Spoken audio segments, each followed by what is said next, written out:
Hello City Skyliners, Wellington 6012 here, and welcome to this quick overview of my new map, Rockwood Springs.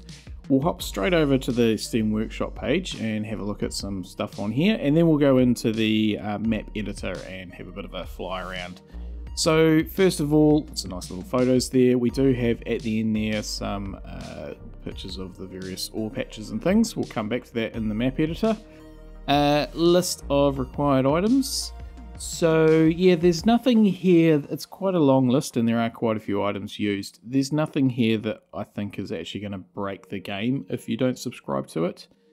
Possibly because that's a network that might. But yeah, I don't think so. If you have a computer that might struggle a little bit and you wanted to get rid of some of these things, I would probably do it in this order first. If you got rid of the terrain conforming grass, it's mainly in the swamp areas, I don't think that would get missed too much. Same with if you wanted to get rid of the river reeds, that would reduce your tree count.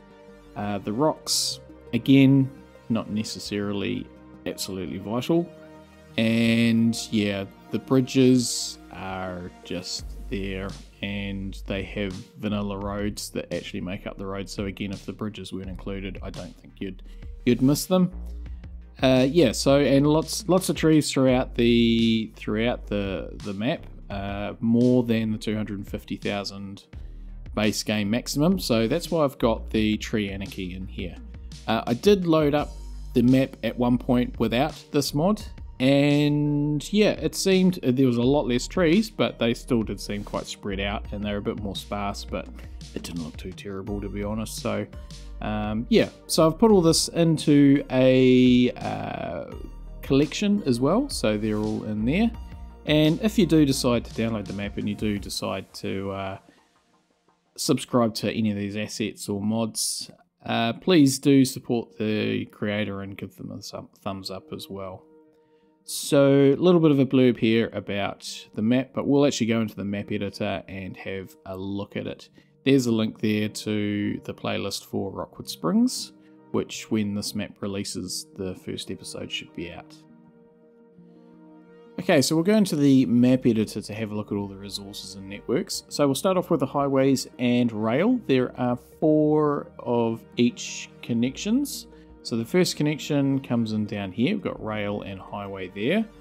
And there is actually a shortcut to lessen the amount of cross-map traffic. So this this connection here for both rail and road goes via an underground hidden tunnel. And that comes and links up with this connection over here. And then we have this connection up here, which also has an underground tunnel linking with this connection down here, the 4th and final connection. So what that means is that traffic coming on here will either go across the map and out this exit, or it will take the shortcut through there, or if it's going down this exit, it actually goes under the bay and travels along this surface highway, which is outside the build area. So a bit of a bypass. It does actually miss all of this in here. Same with this one. This will come down and traffic will go up and out here, and it will also bypass down through here. It seems to find it quicker to go this way than across here. The rail winds its way down through here, and yeah, I say wind because it does follow the terrain. I think the maximum grade is 2%, so it is quite realistic. When it gets to this point here through the swamp, it breaks into, I've got it dual rail through there, and that I thought maybe we could use it for one for freight and one for passenger. But yeah, so I just did that. It branches off up here. Also goes around back out there and sort of weaves a long way around the coastline outside the build area and then back in. So quite extensive, covers all the area. Also one up here through the mountains, so gains a bit of altitude as it goes up. So that's the networks, the road and rail, plus we have a air route that just kind of loops around, comes back, and another one that just sort of goes across the front. The shipping connection, one following the coastline all around the outside, and that will spawn ships to sort of see in the background. And then I've also got this one here which goes into the harbour, so we can have some industry in here. So that's the networks. While we're in here, we'll have a look at the resources. So resources everywhere, lots of forestry, lots of farmland, plus lots of oil and ore in these patterned area.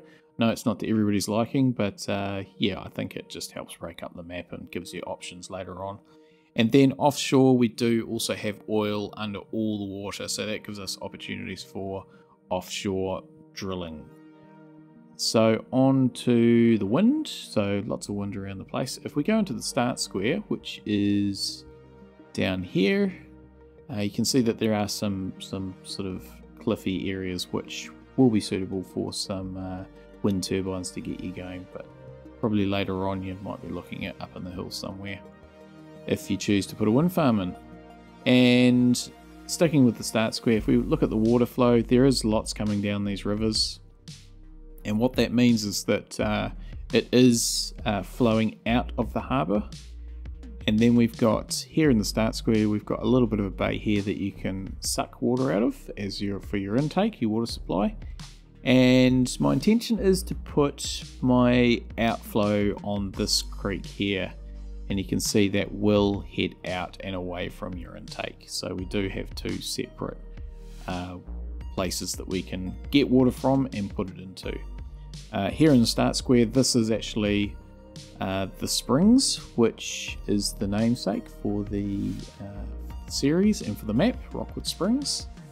And finally, if we just look at the terrain, it's not flat, but it's also not steep. It's all quite buildable, but there are nice gentle slopes around the place, so the idea being that you can put some vistas build up and sort of have a bit of a view over the rest of the city. So that's my map, a very quick overview. Trees, let's just have a look at the forests and intersections and things just quickly. Yeah, lots of trees. If you use Tree Anarchy, they'll all spawn in. I just like having lots of trees on my maps. There's also, as I talked about on the workshop page, you could get rid of the reeds and rocks, and I don't think it would make too much of a difference. These are the bridges that you saw as custom assets, so there's one here, but it is just a vanilla road that's underneath. And yeah, just intersections, they are pre-loaded with the junctions with the traffic manager mod, so I have preloaded those so that hopefully things get in the correct lane, and also have used the node controller to sort of extend some of these. So again, I don't know if that's necessary in order to use for this map to work, so that's why I've included them in the required assets and mods list. So that's my map. I hope you enjoy it. If you've got any questions, queries, any comments, improvements, that sort of thing, feel free to leave a comment in the Steam Workshop page or over on YouTube or on the Discord. Links are all down below on the Steam Workshop and in all the descriptions of all my videos. So if you do download it, hope you enjoy it. I certainly enjoyed making it, and I'm looking forward to playing on it. So until next time, stay safe out there, everybody, and have a good one.